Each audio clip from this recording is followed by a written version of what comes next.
شرک سے ڈرایا جاتا ہے، جہاں کے لوگ شرک سے دور بھاگتے ہیں، توحید کو اپنے سینے سے لگاتے ہیں۔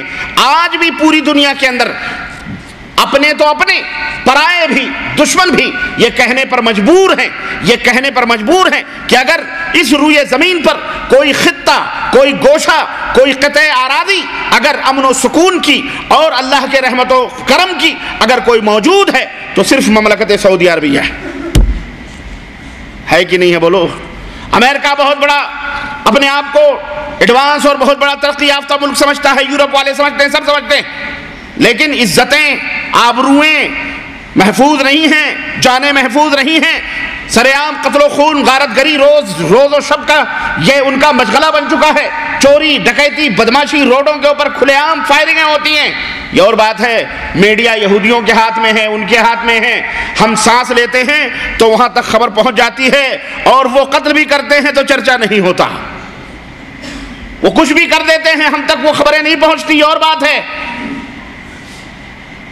ہم کب سوتے ہیں، کب جاگتے ہیں، کیا ہوتا ہے، کس کو صدر بننا ہے، کس کو وزیر بننا ہے، کس کو نائب بننا ہے، کس کو جھاڑو مارنے والا بنانا ہے، کس کو وزیر اعظم بنانا ہے، سب وہی فیصلے ہوتے ہیں بلیک ہاؤس میں، جس کو دنیا وائٹ ہاؤس کہتی ہے، لیکن وہ کائنات کا بلیک ہاؤس ہے۔ انہیں خبر ہو جاتی ہے اور وہ کچھ بھی کرتے ہیں، ان کی خبر ہم کو نہیں ہوتی۔ شیطان سب کچھ جانتا ہے۔ اللہ نے قرآن کریم میں شیطان کی ایک خوبی یہ بیان کی ہے کہ وہ تمہیں اور تمہارے اعمال کو دور سے دیکھتا رہتا ہے، سب دیکھتا ہے۔ مومن کیا کرتا ہے سب شیطان کو پتا ہوتا ہے، خبر ہوتی ہے، اور مومن کو یہ پتا نہیں ہوتا کہ شیطان اس کے دائیں بائیں آگے پیچھے لگا ہوا کچھ بھی کر سکتا ہے۔ مومن کو بیچارے کو پتا نہیں ہوتا، اس لیے کہیں کہیں دھوکا ہو جاتا ہے، کہیں کہیں معصیت کا شکار ہو جاتا ہے، لیکن یہ اللہ کی رحمت اور اس کا کرم ہے کہ اللہ رب العزت ہمیں معاف فرما دیتا ہے۔ تو غرض کہنے کا مطلب یہ ہے کہ یہ توحید کے ثمرات اور توحید کے اثرات ہم نے دنیا کے اندر دیکھے ہیں، اور الحمدللہ آج تک دیکھ رہے ہیں کسی مملکت سعودی عربیہ کے اندر توحید و قائم دائم ہے، توحید، امن ہے، سکون ہے، نہ چوری، نہ چکاری، نہ بدماشی۔ اب ایک کم دکا واقعات کہیں ہو گئے، اس کا اعتبار نہیں ہوتا۔ کچھ لوگ یہ کہہ سکتے ہیں کہ ممکن ہے کہ صاحب یہاں بھی بم بلاسٹنگ ہوئی، یہاں بھی یہ ہوا، یہاں بھی فلانا کام ہوا، اور یہاں بھی لڑائیاں ہوئی، یہاں بھی خون قتل کر مسلمانوں نے کیا، لیکن یہ نتیجہ ہے جانتے ہو یارو کس بات کا؟ یہ نتیجہ ہے ان لوگوں کا جن کے ہاتھ دامن توحید پر کی گرفت سے ڈھیلے پڑے۔ جب ان کا منہج سے جنہوں نے انسلال کیا، منہج سے انحراف کیا ہے، منہج کے اوپر جو گرفت تھی وہ جب ڈھیلی پڑی ہے تو یہ شیطانی اعمال یہاں حرکتیں ہونا شروع ہوئی ہیں۔ لیکن الحمدللہ پھر ہم نے دیکھا توحید کی گرفت مضبوط ہوئی، اہل توحید نے ان کو پکڑا تو الحمدللہ پھر سے امن و سکون اس مملکت کے اندر لوٹ آیا۔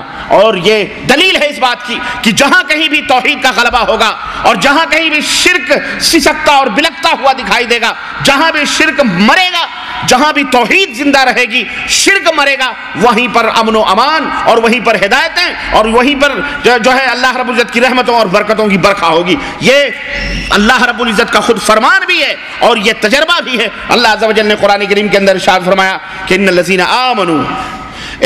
آمنوا ولم یلبسوا ایمانہم بظلم، یقیناً وہ لوگ جو ایمان لائے اور ایمان لانے کے بعد اپنے ایمان کو ظلم سے ملوث نہیں کیا، ظلم نہیں کیا ایمان لانے کے بعد، لہم الامن وہم مہتدون، وہی لوگ امن و سلامتی کے اندر ہیں اور وہی لوگ طریقہ ہدایت پر بھی ہیں، وہی لوگ طریقہ جنت پر بھی ہیں۔ یاد رکھو اللہ غیرو کو جنت میں نہیں لے جائے گا، صرف نجات مومنوں کے لیے ہے جو سچا پکا ایمان لے کر کے آئے گا۔ اللہ کسی کا محتاج نہیں، نہ تمہارے سجدوں کا، نہ تمہاری عبادتوں کا۔ اللہ صرف تم سے مطالبہ یہ کرتا ہے کہ میرا نبی گیا ہے ماڈل بن کر، میرے نبی کے اسوے اور میرے نبی کے اعمال اور ان کے حرکات کو دیکھو، اسی طرح کے کر کے تم جب آؤ گے، اسی طرح کے اعمال لے کے آؤ گے، تب تو ہم تمہیں بخشیں گے، ورنہ ہم تمہیں کھڑے منہ سیدھے جہنم میں ڈھکیل دیں گے۔ اللہ رب العزت کو اس تقوی، اس طہارت، یہ نماز، یہ روزے، یہ حج اور زکوٰۃ کی کوئی ضرورت نہیں ہے۔ اللہ بے نیاز ہے، اسے ہمیں ضرورت ہے۔ ہم اس لیے کرتے ہیں تاکہ ہم دنیا میں اپنے گوشت کو، پوشت کو، اپنے جسم کو جنتی بنا سکے، جنت میں جانے کے لائق ہمارا جسم ہو جائے، اس لیے ہم یہ تمام سب چیزیں کرتے ہیں۔ یاد رکھو میرے عزیزوں، میرے دوستوں اور بھائیوں، اس لیے اس لیے مطالبہ ہم سے یہی ہے، مطالبہ یہی ہے کہ ہم ایمان لائیں اور ایمان کے ساتھ ظلم نہ کریں۔ صحابہ کرام رضوان اللہ علیہم اجمعین نے جب یہ آیت کریمہ سنی تو کہا کہ اللہ کے رسول اینا لا یظلم، اینا لا یظلم منا، ہم میں کون ہے جو ظلم نہیں کرتا، ہم میں کون ہے جو ظلم نہیں کرتا۔ ہم کسی کو تھپڑ مار دیتے ہیں، کسی کے کچھ بھی ہو جاتا ہے تھوڑا بہت، کسی کے خلاف کسی کے حق میں کچھ نہ کچھ ہم سے خطائیں سرزد ہو جاتی ہیں، تو اللہ تو فرماتا ہے کہ اگر ایمان لاؤ اور ظلم میں ملوث نہ ہو تب تمہارے لیے امن ہے۔ تو یہ سمجھ میں بات نہیں آ رہی ہے کہ ہم ظلم کر بیٹھتے ہیں کبھی کبھی، تو ہمارا کیا حشر ہوگا؟ تو اللہ کے نبی صلی اللہ علیہ وسلم نے فرمایا کہ میرے صحابہ، یہ جو ظلم ہے اس ظلم سے تم یہ نہ سمجھو یہ جو تھپڑ وغیرہ مارنے، گالی گلوچ آپس میں کبھی ہو جاتی ہے باتیں کرنے سے کسی کے اوپر زیادتی، یہ ظلم مراد نہیں ہے۔ کیا تم نے قرآن کریم میں یہ آیت نہیں پڑھی؟ ان الشرک لظلم عظیم، ان الشرک، ہاں شرک سب سے بڑا ظلم ہے، شرک یہ سب سے بڑا ظلم ہے۔ تو اللہ رب العزت نے فرمایا کہ ایمان لانے کے بعد اپنے ایمان کو شرک سے نہ ملاؤ، شرک میں ملوث نہ کرو۔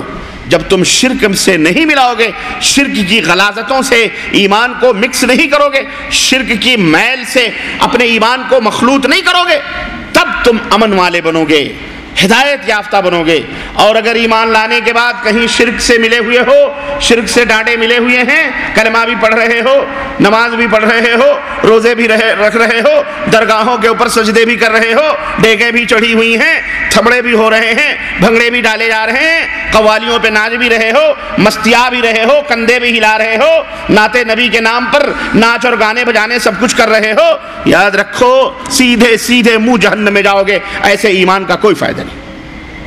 ایسے ایمان کی مثال ایسے ہی ہے جیسے بہترین قسم کا کھانا آپ کے دسترخوان پر چنا گیا ہو، آپ کو خوشبو آ رہی ہو، آپ کو اشتہا بھی ہو، بھوک بھی ہو، لیکن میزبان آپ سے کہہ دے کہ بھائی کھانا دسترخوان پہ چنا گیا، آپ حضرات کے لیے بھوکے بھی ہیں، ضرورت بھی ہے، سب ہے، لیکن میرے بچے نے یہی پیشاب کرتے ہوئے اس کے پیشاب کر دیا، اس کے چند چھینٹے کھانے پر پڑ گئے ہیں، نہ جانے کس طرف پڑے ہوئے ہیں، لیکن کھانے میں وہ چند چھینٹے پڑے ہیں، اس میں پیشاب نہیں کہ چھینٹے۔ کھاؤ گے اس کھانے کو؟ گالیاں دے کے اس کو، مردود آدمی، دعوت لی کیا، دعوت کروانے کے لیے بلایا تھا، بھاگ جاؤ گے، بھوکے رہ جاؤ گے۔ لیکن ایسا کھانا کھانا گوارا، چٹنی روٹی کھا لو گے برداشت، لیکن ایسا کھانا کھانا گوارا۔ ایسے ہی لوگ کہتے ہیں کلمہ ہم نے پڑھ لیا جناب لا الہ الا اللہ محمد رسول اللہ، ہم بھی کیسے شرک کر سکتے ہیں؟ واہ میاں، ہم کہتے اب تو تم سے ڈبل کروائے گا شیطان، کیونکہ جو بے کلمہ ہیں وہ تو کر ہی رہے ہیں، ان سے شیطان غافل ہے، خلاص وہ تو ہیں اس کے بھائی، وہ ہیں اس کے بندے، وہ تو اللہ کے بندوں کو اپنا بندہ بنانا چاہ رہا ہے، وہ تو نیکوکاروں کو گنہگار بنانا چاہ رہا ہے، وہ تو موحدوں کو مشرک بنانے کے اوپر لگا ہوا ہے۔ پہلے کلمہ پڑھنے سے پہلے ایک تھا، کلمہ پڑھ لیے تو 10 تمہارے پیچھے لگ جائیں گے، مختلف قسم سے تمہیں تنگ کریں گے، آزمائشوں میں ڈالیں گے، تمہارے اوپر نہ جانے کیسے کیسے جھوٹے مقدمات دائر کریں گے، نہ جانے کیسے کیسے ہیلوں اور حجتوں سے تمہیں پولیس کے سامنے جا کے گرفتار کروائیں گے، تمہاری مسجدوں کے اوپر قبضہ کروائیں گے، تمہارے گھروں کے اوپر پتھر پھینکوائیں گے، نہ جانے کیا کیا حشر تمہاری بیٹیوں سے، تمہارے گھروں سے، پورے علاقے سے تمہارا بائیکاٹ شیطان کروائے گا، اور کرواتا ہے، کرواتا بولو نہیں کرواتا، ہاں کرواتا ہے، کرواتا ہے، تھکواتا ہے، منہ ٹپ پر تھوکنے والے تھوکتے ہیں، ڈرواتے ہیں لوٹ آؤ ورنہ پولیس کے ہاں ٹیررسٹ میں نام لکھوا دیں گے، فلانے اپنے بچے کو روک لے، بڑا امین رفع دین کرنے والا بن گیا، سعودی عرب سے آیا ہے، واپس نہیں جائے گا، تھانے میں رپورٹ لکھوا دیں گے، ٹیررسٹ ہے، دہشت گرد ہے، فلانے تنظیم سے اس کا رشتہ ہے، واللہ بتلا رہا۔ حیدرآباد کے اندر، ہندوستان کے اندر، کرناٹکا کے اندر یہ پورا گیم کون کھیلتا ہے معلوم ہے؟ میں دیکھ کے آتا ہوں، سنتا ہوں، میرے خلاف بھی باقاعدہ FIR کٹوا کر کے وہاں پہنچاتے ہیں، گھیراؤ ڈالتے ہیں، پہنچنے سے پہلے ہی تیاریاں شروع کر دیتے ہیں، پولیس چوکیوں میں ہزاروں روپے ڈلواتے ہیں، یہ پروگرام بند کرواؤ، نہیں ہونا چاہیے۔ کون کرواتا ہے؟ ہندو نہیں آتا، تم کہتے ہو ہندو ظالم ہے، ہندو نہیں آتا، رے سب سے بڑے ظالم ہے، مجرم ہے۔ معذرت کے ساتھ یہ اپنے آپ کو توحید کی دعوت بانٹنے والے، نماز کے نام پر امت کو گمراہیت کے اندر ڈالنے والے، یہ گھیراؤ کرتے ہیں، جھوٹ نہیں، اللہ کے گھر میں بیٹھ کر کے کھڑے ہو کر. اور واقعات سنا ہوگا 1 مہینہ پہلے بیدر کے علاقے میں جو کچھ ہوا ہے، ہماری گاڑیوں کو شیشے توڑ دیے گئے، ڈرائیور تک کو بیچارے کو مار مار کے اس کے چہرے پھگا دیے. وہ انہی کی برادری کا آدمی تھا. ڈرائیور کون ہوتا ہے؟ کون؟ مفتی، دارالعلوم کے مفتی ہیں، قاسمی ہیں، سہارنپوری ہیں، فلانی ہیں، فلانی. مسجدوں کے اوپر قبضے، توڑ دیتے ہیں مسجدوں کو. یہ ہندوستان کے اندر کون؟ کفار نہیں. ارے بابری مسجد والے توڑنے والے بھی تو توبہ کر کے آ گئے، مسلمان بھی بن گیا جس نے پہلے توڑا تھا، اس نے تو کلمہ شہادت بھی پڑھ لی. لیکن یہ جھوٹ ہے، یہ توحید کے نام پر شرک کے سوداگر، یہ کب سدھریں گے؟ یہ تمہیں کبھی، میں عرض کیا پہلے، اگر تم انہی کے ڈپارٹمنٹ میں، تو شیطان تو ویسے بھی خبر ہو کے سو رہا ہے، لیکن جب توحید کو اپنے ہاتھوں میں لوگے تب شیطان بلبلائے گا، شیطان تڑپے گا. اس وقت ضرورت ہے استقامت کی، اس وقت ضرورت ہے ثبات قدمی کی، اس وقت ضرورت ہے ڈٹ جانے کی، جس کو اللہ نے فرمایا ان الذین آمنوا ان الذین قالوا ربنا اللہ ثم استقاموا. جو لوگ یہ کہتے ہیں کہ ہمارا پالنہار ایک اللہ ہے، گردن اسی کے، سر اسی کے سامنے جھکے گا، گردن اسی کے سامنے جھکیں گے، سجدہ اسی کے لیے روا ہے، مشکل کشا وہی ہے، حاجتوں کو پوری کرنے والا وہی ہے. وہ جس کو چاہتا ہے بیٹا دے، جس کو چاہتا ہے بیٹی دے. حضرت یعقوب کو بیٹے ہی بیٹے دے دیے، حضرت یعقوب کو بیٹے ہی بیٹے دے دیے. اور ایک نبی ہیں جن کو صرف بیٹیاں نصیب ہوئی، کون تھے معلوم ہے؟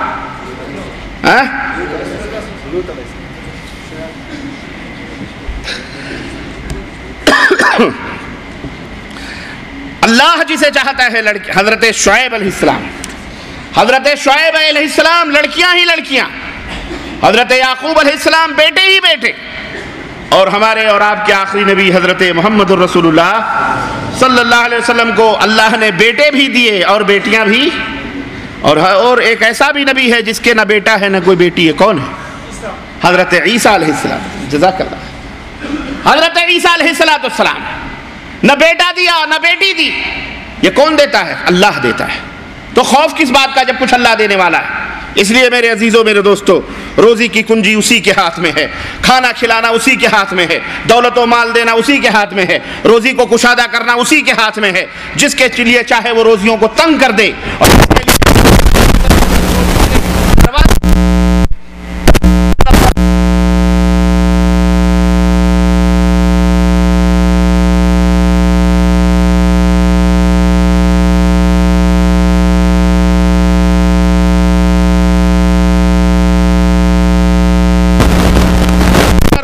خزانے کو تقسیم کرے. تم مانگتے مانگتے تھک جاؤ گے، لیتے لیتے تھک جاؤ گے، لیکن اللہ تبارک و تعالیٰ دیتے دیتے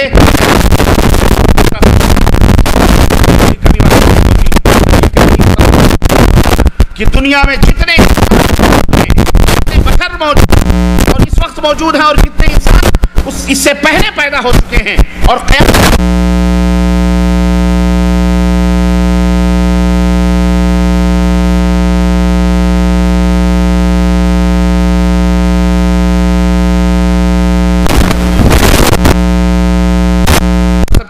پوری کر دے، سب کو ان کے حساب سے دے دے، تب بھی اس کے خزانے میں اتنی بھی کمی واقع نہ ہوگی جتنا سمندر میں انگلی ڈال کر نکال لینے سے انگلی میں پانی لگ جائے اور سمندر میں کوئی کمی واقع نہ ہو. اللہ. صحیح مسلم کی یہ روایت. جب توحید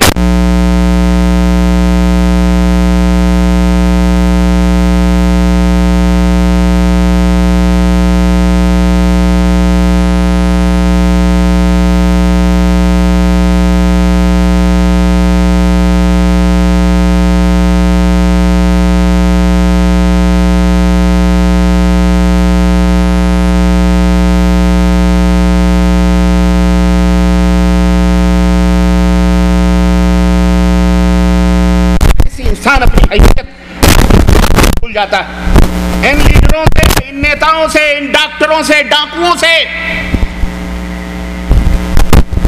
جو باقاعدہ بینرز لگاتے ہیں بچے دو ہی اچھے، بچے دو ہی اچھے، اور کبھی